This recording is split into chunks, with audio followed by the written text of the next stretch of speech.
Hi, it's Jason from Fraser Valley Rose Farm, and I have my seed starting mix here so you can see what's on my mind. I want to talk to you about 12 different seeds that it may make sense to start this early, even up to about 12 weeks ahead of your last frost date.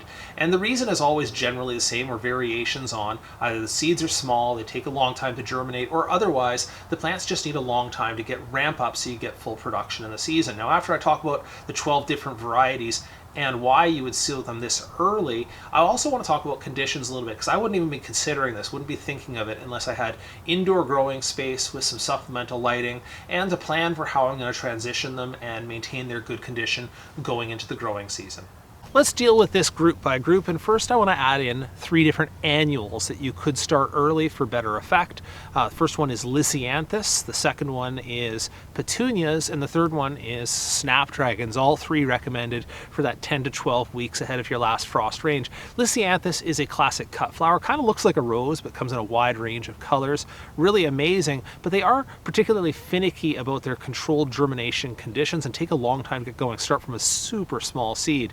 So if you don't start them early, you probably won't get a lot from them that season. The second one, as I mentioned, is Petunias. And Petunias, again, starting from seed can take a long time to get going. Now, the advantage of Petunias is that once they grow in, and again, 12 weeks down the road, they're growing like mad. You could take cuttings and propagate them like mad that way. But if you're starting from seed, you have to start pretty early. And Snapdragons are much the same. You can actually, in many climates, start them or direct sow them in the garden, and a lot of people do, but it does take them a long time in the summer then to get going into full production. So if you get your Snapdragons started early indoors, you'll get a much earlier start. Next group I want to talk about is the perennials, because perennials, due to their life cycle, take quite a while to establish, either in the pot or in the landscape. And in fact, some of them will start their seeds the previous year, which you don't have to do. But just to give you an example, I have a delphinium out in the landscape here, and you can see the mother plant is here, the seedlings dropped nearby, and they started the previous summer. Delphiniums love the cooler season, so if you start them indoors like this, 12 weeks in advance, they will have the advantage of that spring cool season, which they love for growing. Another one that does take a long time to germinate is Echinacea, and I actually indeed did start this one last summer. It's died back because of some cold here, but you can see that in the pot here, of course, I have roots, and those roots are going to get me a big jump start into the season.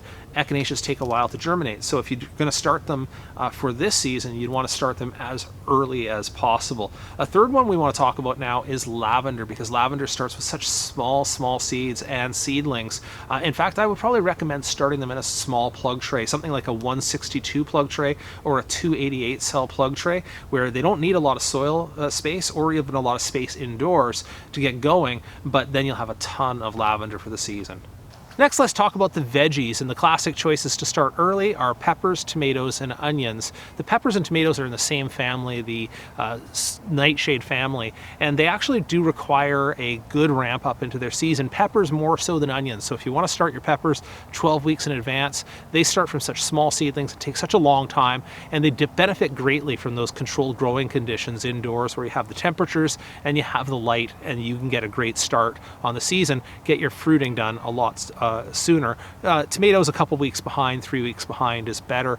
And onions are nice because they're cool season plants. So if you start them early indoors, you can transition them out without a lot of fear of that hardening off or the damage they could take. And if you get a few frosts, no big deal. And the onions, again, love a great long season to give a good yield of onions for you. And right, to follow up the veggies, let's talk about the herbs for a second. I have a couple to share with you. The first one is rosemary, and if you're going to put lavender on the list, then rosemary goes along with it too, because they're both very similar in their growing requirements. Start from very small seeds, take a while to germinate and get to size. So if you want to get anything good out of your rosemary in the first year, you're going to want to start that 10 to 12 weeks ahead of your last frost. The other one I want to mention is parsley, because again, famously slow. If you want to get a good pot of parsley, it's nice to get a good start on that early on, just so you can get the germination, which can be inconsistent, out of the way, and get some good production out of it in the season.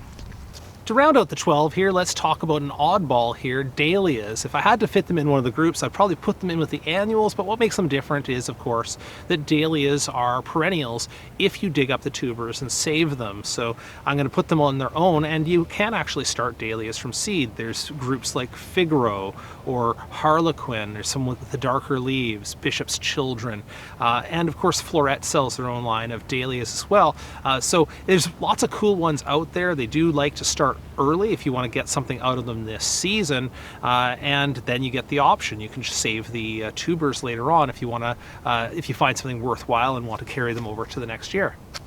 So that's it for the 12 selections of things to start early, and now let's talk about conditions for a second, because as I mentioned, I probably wouldn't think about this at all if it weren't for the fact that I had indoor growing conditions. I'll show you some shots right now where I have controlled temperature, I have controlled light or supplemental light, I have some air circulation by some fans. So without those conditions in place, it can get very difficult to maintain the seedlings growing short and squat and, you know, and tough for the conditions of getting out into the garden. So you really want to have enough light for them so they don't stretch and get wimpy and weak and leggy seedlings. The other thing that is to my advantage is the greenhouses that I have behind me here allow me that sort of soft transition into the season. While those are not heated greenhouses, they will, at least if we have an overnight cold, an overnight frost, and the plants are inside there, it can help me to transition them through or harden them off without damaging the plants. So those two advantages come into play. The third thing is to say that I'm a commercial grower, so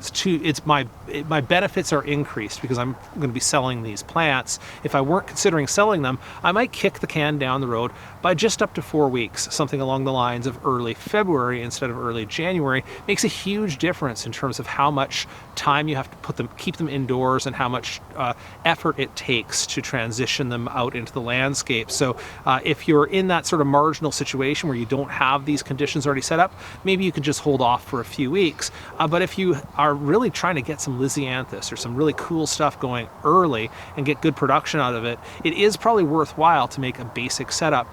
Germination temperature somewhere in the range of 23 degrees Celsius. I'll put the Fahrenheit equivalent up here to get them going. And also a 70 to 80% humidity. So you may achieve that with humidity domes like I have inside. But you want to transition it off of that very quickly afterwards, get those humidity domes off, get some air circulation on, good amounts of light, up to about 12 to 14 hours a day is about the sweet spot. You don't want to go overboard on long days, because that can actually trigger some flowering weirdness with some of the seedlings. So in that, again, 12 to 14 hours is about the sweet spot in terms of light. And you can do it supplementally, like if you have them by a window and they're getting some light, you can just put in some in the morning and some in the evening just to buff up that light and keep them from stretching. All right, that's all I had to say for you about which plants to start early from seed and why. If you have questions, please drop them down in the questions below the video, and I'll see what I can do to help.